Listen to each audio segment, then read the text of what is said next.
So 2020 was an absolute shit show of a year. And with the COVID-19 pandemic still causing problems for various sporting events across the globe, Formula One was probably one of the worst hit.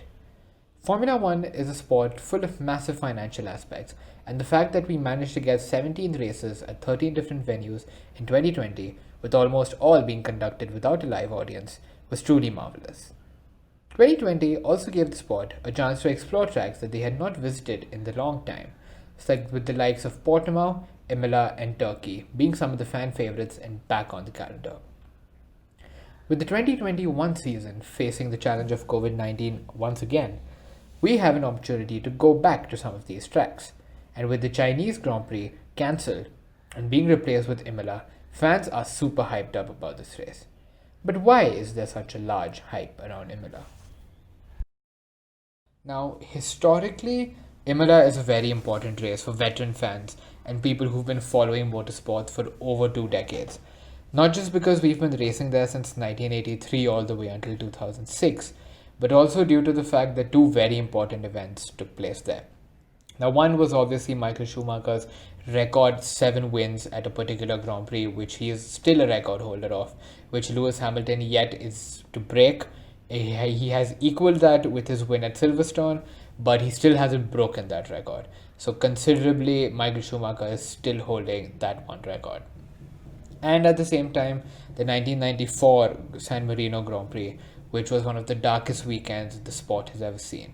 with Rubens Barrichello crashing on Friday practice and suffering a concussion and being unconscious for a few minutes, to Roland Ratzenberger from the Simtech team losing his front wing on qualifying on Saturday, crashing, getting a skull fracture, and sadly passing away.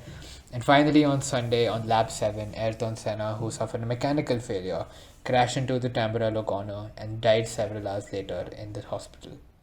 Now, for veteran fans who consider Ayrton Senna as the greatest of all time, this was one of the most sad and most emotional weekends that the fans had ever seen in any Formula One season. Which is why when it came back in 2020, all of these fans who had a very nostalgic and an emotional connection to them felt genuinely hyped up and happy for that, because they would finally see current racers racing at a track that was so historic and emotionally relevant for them.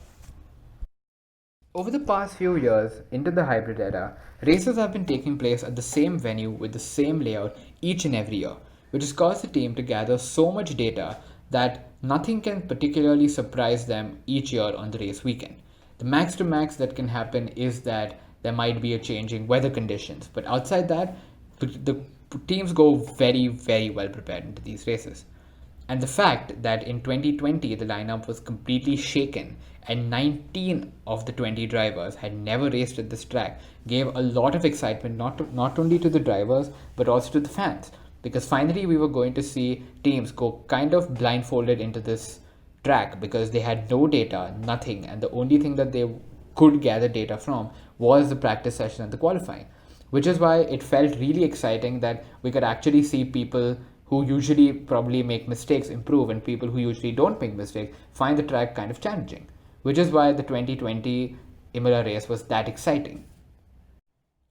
The 2020 race was memorable with highs and lows, with Max Verstappen getting P2 and then crashing due to a puncture, George Russell finally being in position for points and then crashing out behind the safety car, and then the last 5 laps showing an absolutely stellar performance by Danny Kvyat to secure P4, and we fans finally getting the shoey that we so rightly deserved, with Daniel Ricciardo securing the second podium for Renault this season, something that was honestly unthinkable at the start. Now these are a few reasons what really made the Imola GP so memorable in 2020, and with those memories really fresh, we're super excited as fans to go into the 2021 season and see some of the new rookies and the new shuffling of the drivers race at this track with their new teams and new cars.